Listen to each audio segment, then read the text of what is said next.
The central hub blazed to life as Marcus and Naya crossed its threshold, ancient machinery awakening from millennia of slumber. Crystalline pillars rose from the floor, each one containing swirling water that moved with deliberate purpose, forming and reforming complex patterns. "Seal the doors," Marcus commanded, and the facility responded instantly. Massive barriers of solid water materialized, holding back the meridian forces, at least temporarily. "This is incredible," Naya breathed, her scanner working overtime to process the abundance of data. "The water itself has been molecularly altered. It's not just H2O anymore, it's programmable matter." The center of the chamber held a raised platform surrounded by floating spheres of the modified water. As Marcus approached, the spheres began to pulse in rhythm with his heartbeat. The platform's surface rippled, forming into a control interface that seemed designed specifically for human hands. "They're going to break through eventually," Marcus said, studying the interface. "We need to figure out what this place is, and fast." He placed his hands on the controls, and the chamber transformed.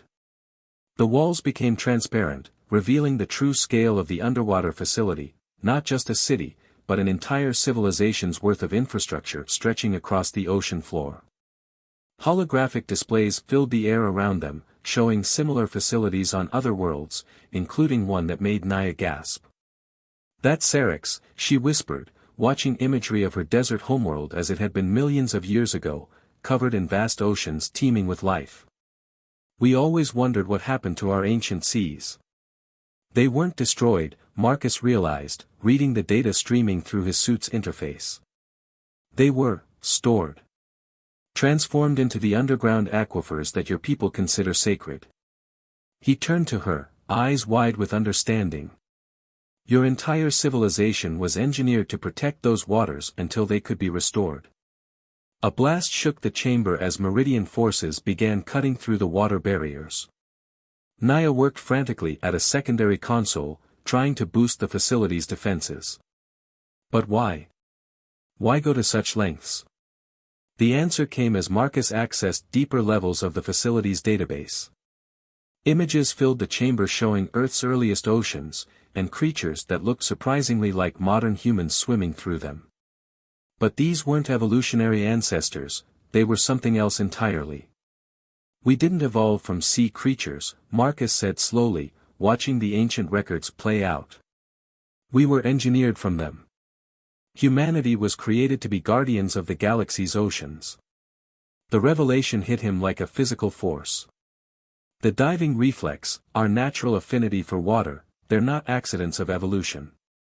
They're tools, given to us by whoever built these facilities. "The Hydra Shapers," Naya supplied, reading from her own console.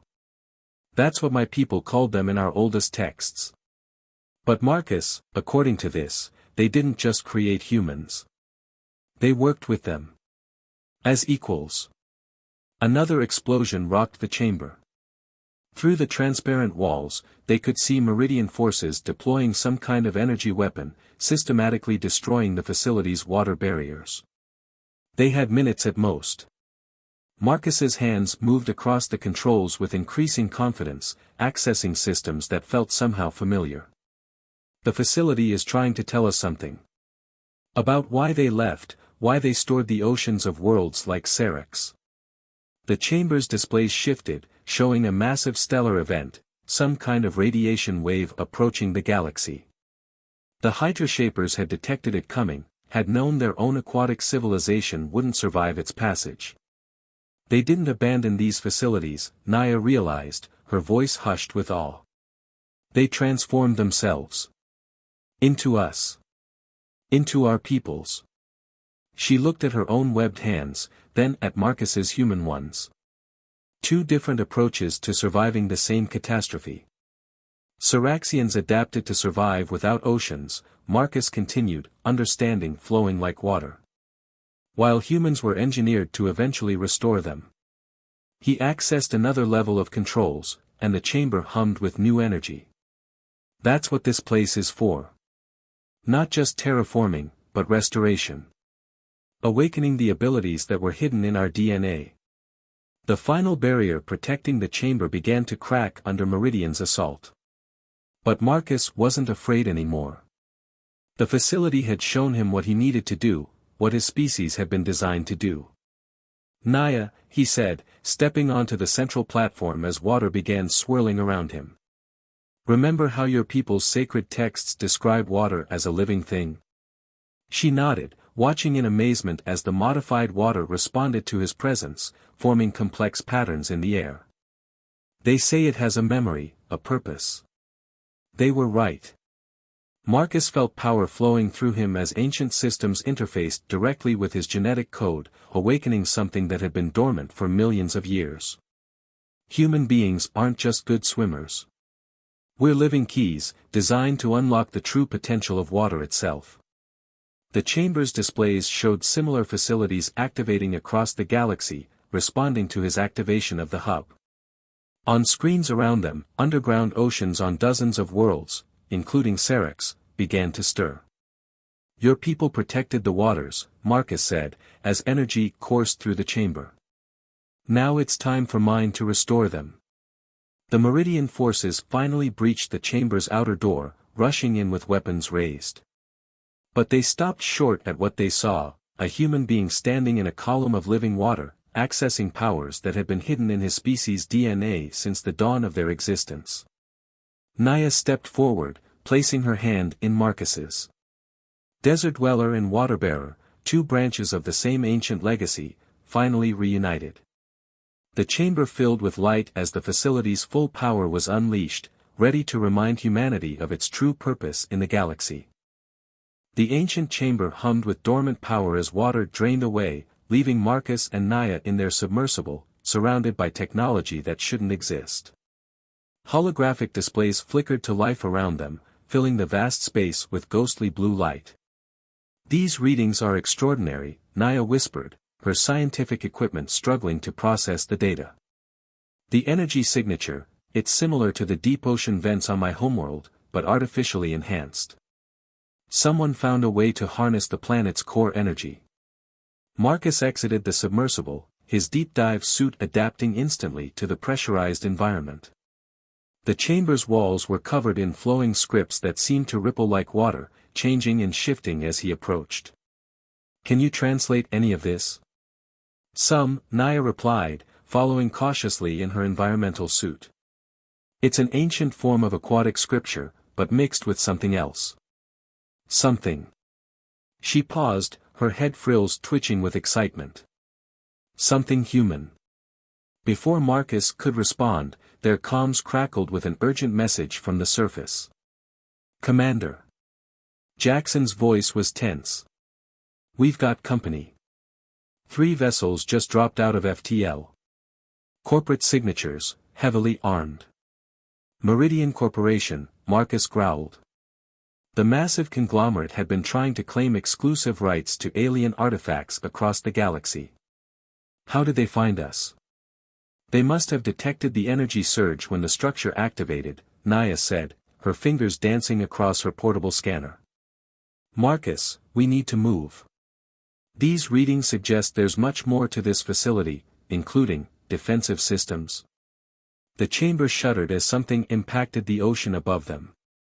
Marcus made a quick decision. "Jackson, get the Nautilus out of here. Standard evasion protocols. We'll find another way out." He turned to Naya. "Those defensive systems, can you access them?" "Working on it," she replied, connecting her device to a crystalline interface panel. "The system seems to recognize your genetic signature. Maybe if you..." Marcus placed his hand on the panel. Immediately, the entire chamber transformed. Walls became transparent, revealing a vast network of interconnected structures stretching across the ocean floor. Holographic displays showed multiple hostile vessels deploying underwater drones. "It's not just one building," Naya breathed. "It's an entire city. And it's responding to you." The facility's systems downloaded directly into Marcus's suit display, revealing schematics and information in a language he somehow understood. "These aren't just ruins," he realized. "It's a terraforming station. Part of a network that once spanned multiple worlds. Including Syrinx? Naya asked, her scientific curiosity momentarily overshadowing their danger. Our legends speak of beings who could shape worlds with water. Another impact rocked the structure. Warning lights flashed as Meridian's drones began cutting through the outer layers of the ancient facility. Marcus studied the schematics, looking for an escape route. There's a transport system, connecting to other stations. If we can reach the central hub. The legends were true, Naya continued, her voice filled with wonder as she processed the data. My people's sacred water texts, they weren't religious documents. They were technical manuals, left behind by. She looked at Marcus with new understanding. By humans. We need to move, Marcus said, though his mind raced with implications. The facility's data suggested humanity's connection to water went far deeper than anyone had imagined. The central hub is 3 chambers over. We can. A massive explosion cut him off as Meridian drones breached the outer wall. Water began pouring in, but instead of flooding the chamber, it formed into controlled streams, creating barriers between them and their attackers. The facility's automated defenses, Naya explained, watching in amazement as the water moved with impossible precision. They're not just active, they're evolving. Learning from your presence. Marcus felt a deep connection to the swirling waters, as if they were extensions of his own body. We need to reach that hub. The answers we need are there, about humanity's past, about why we can do what we do. And about why my people fear and revere water in equal measure. Naya asked, following him as they raced through the transforming facility. About how our species are connected. All of it, Marcus replied, using his suit's enhanced strength to help her over a damaged section of flooring. But first we need to survive. They ran through ancient corridors that seemed to anticipate their movement, doors opening ahead of them while sealing behind to slow their pursuers. The facility's defenses grew more active with each step, water forming into impossible shapes to protect them. The water manipulation, Naya observed as they ran. It's exactly like the sacred dances of my people, the ones performed on our highest holy days. We've been mimicking this technology all along, passing it down through generations without understanding its true purpose. Another explosion rocked the facility. Through the transparent walls, they could see more Meridian drones approaching, these ones larger and heavily armed. The facility's water barriers wouldn't hold them for long. Almost there, Marcus said, seeing the central hub's massive doors ahead. Once inside, we can access the full network. Maybe even call for help from other stations, if any are still active. Marcus, Naya grabbed his arm, her eyes wide. The data I downloaded, it suggests this facility isn't just for terraforming. It's for awakening something. Something dormant in human DNA. The doors to the central hub began to open, revealing a chamber that would change their understanding of humanity's place in the galaxy. But as they stepped forward, a new wave of drones smashed through the facility's outer defenses, bringing with them soldiers in advanced diving gear. Whatever we're going to do, Marcus said, positioning himself protectively in front of Naya, we need to do it now. The chamber ahead hummed with power, its ancient systems awakening fully for the first time in millennia, ready to reveal secrets that had been waiting for humanity's return to the stars. The only question was whether Marcus and Naya would live long enough to unlock them. Commander Marcus Rhodes stood at the viewport of the research vessel Nautilus, watching sheets of rain pound against the reinforced glass. The endless ocean of Hydros Prime stretched in every direction, its dark waters occasionally illuminated by flashes of lightning. Behind him, the soft hum of instruments and quiet murmurs of his crew created a peaceful backdrop to nature's fury. "Commander, you should see this," called Dr. Naya Vess, her silvery scales glinting under the ship's lights as she gestured to her console. The desert-born Saracen scientist had been studying the planet's mysterious underwater structures for months, but Marcus had never seen her this excited. "What have you found?" he asked, moving to her station. The holographic display showed a massive energy signature emanating from the depths below. "The readings are off the charts," Naya explained, her four-fingered hand dancing across the controls. "Whatever's down there, it's not natural. The energy pattern matches nothing in any known database, human or Saracen." Marcus studied the readings, his experienced eyes noting patterns that seemed oddly familiar. "How deep?" 3,000 meters. "Well beyond safe diving depth for most species." Naya's large, amber eyes met his. "Except, perhaps, for humans." A smile tugged at Marcus's lips. Even after years of galactic cooperation, most alien species still found humanity's natural diving abilities remarkable. "Fortunate that you have one on your team then." "My people consider it impossible," Naya said, her head frills fluttering with curiosity. "On Cerex, water is sacred, dangerous. The idea of willingly submerging oneself." She shuddered. "Yet humans do it with such ease." "We evolved from sea creatures," Marcus explained, already mentally preparing for a deep dive.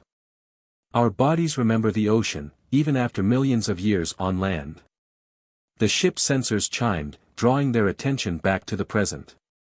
The energy signature had shifted, pulsing with an almost rhythmic pattern. "It's almost like it's responding to our presence," Naya whispered. "Prep the deep dive suit," Marcus ordered, turning to his chief engineer. "Jackson, I want continuous monitoring of these energy fluctuations.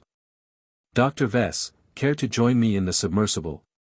Naya's scales shifted color slightly, the Saracen equivalent of a blush. I've never been that deep before."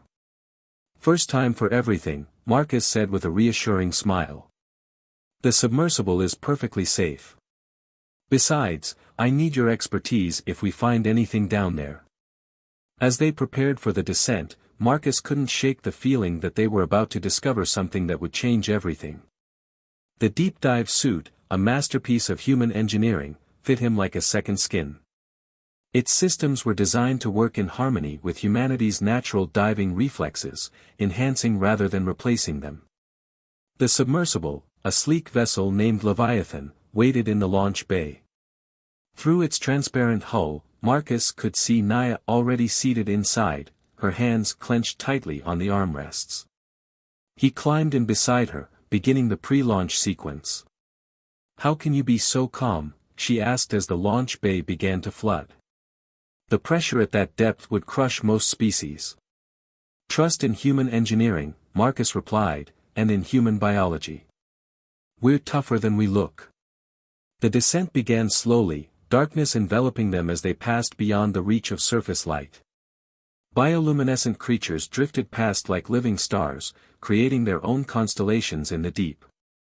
Naya gradually relaxed, her scientific curiosity overtaking her fear as she documented each new species they encountered.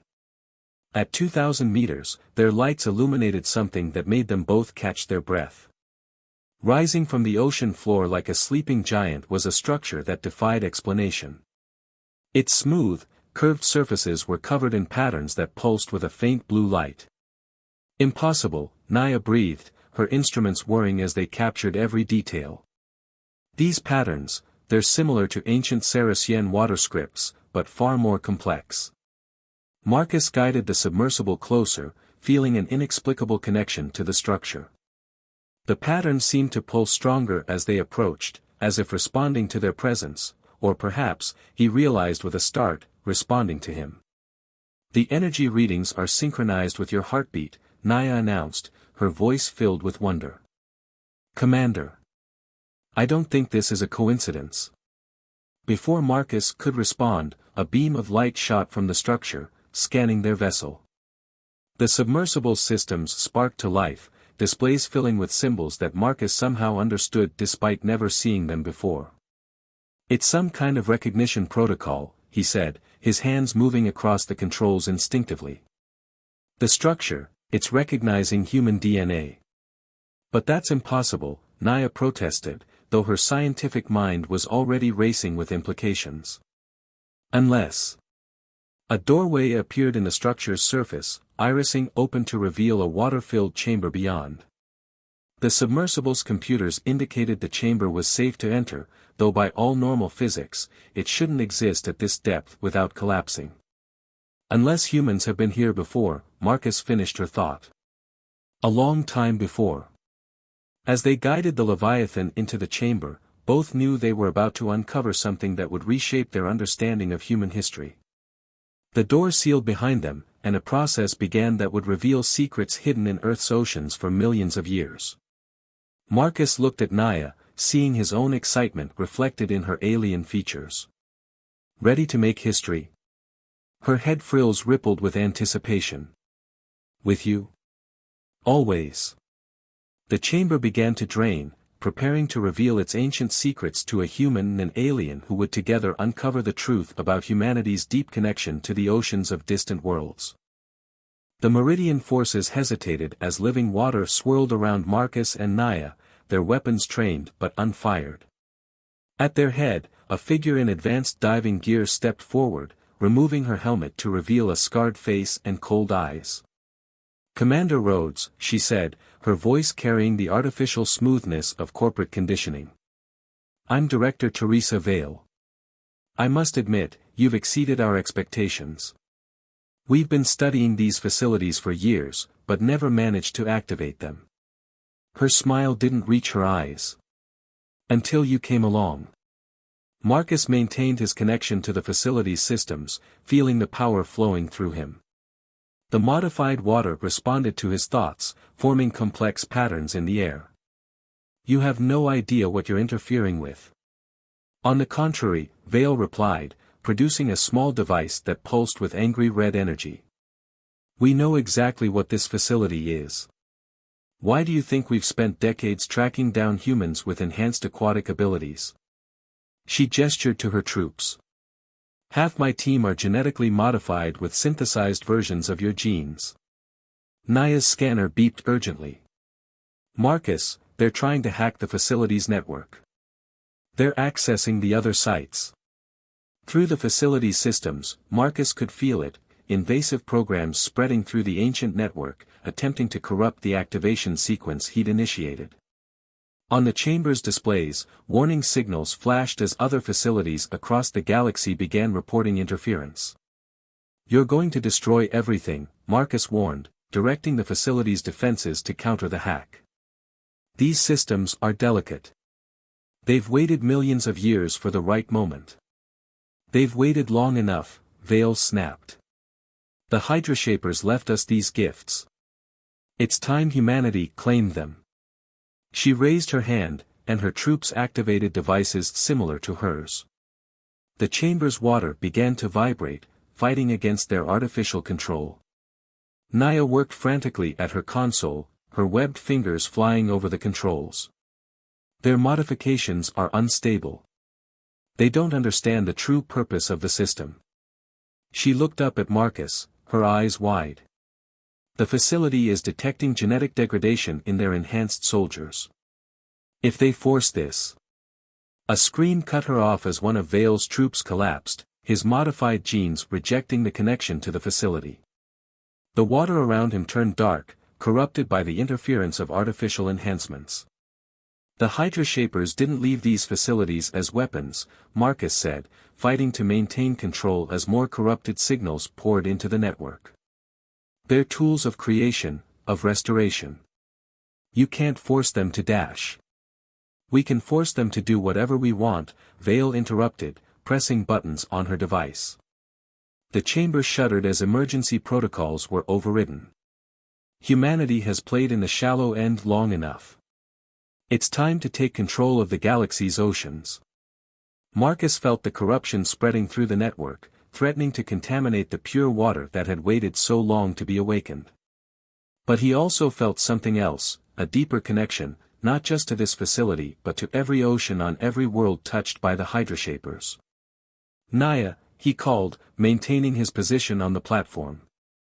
"The sacred dances of your people, you said they mimic the facility's water control systems?" She nodded, understanding dawning in her eyes. "The movements are passed down through generations, taught to every child. Because they're not just dances, Marcus realized. They're maintenance protocols, designed to keep the stored oceans pure until they could be restored. He reached out his hand to her.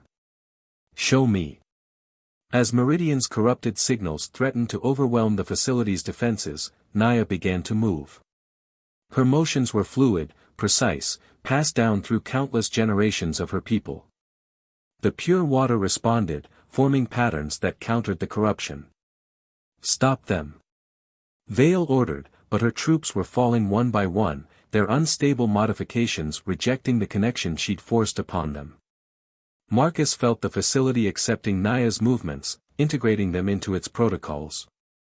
The corruption began to reseed as Human and Saracen worked together, combining their inherited knowledge. On the displays, other facilities began reporting successful defense against the hack. You don't understand what you're doing, Vale snarled, her device sparking as she tried to maintain control. The power in these facilities could make humanity the dominant force in the galaxy. We already are, Marcus replied, as the chamber filled with pure light. Just not in the way you thought. The facility's full power surged through him, guided by Naya's ancient knowledge. Screens showed oceans stirring on 100 worlds, responding to the activation of their true inheritors. Not as conquerors, but as guardians. Vale raised her weapon, desperation in her eyes. I won't let you dash. She never finished the sentence. The corrupted water around her troops suddenly moved with purpose, forming a barrier between them and the platform. Through the facility's systems, Marcus could feel other presences awakening, more humans with the true genes, untainted by artificial modification, responding to the call of their ancient purpose. The network is stabilizing, Naya reported, continuing her fluid movements. Other facilities are reporting successful activation. But Marcus. She met his eyes with concern. This is just the beginning. Once the restoration starts, there's no going back. Every world that once held oceans will begin to change. Marcus nodded, feeling the weight of millennia of preparation resting on his next choice. Then let's give the galaxy back its seas. The chamber blazed with power as the final protocols activated, sending signals across the galaxy to awaken humanity's true inheritance, not as rulers of the oceans, but as their guardians and restorers. The time of waiting was over. The time of restoration had begun.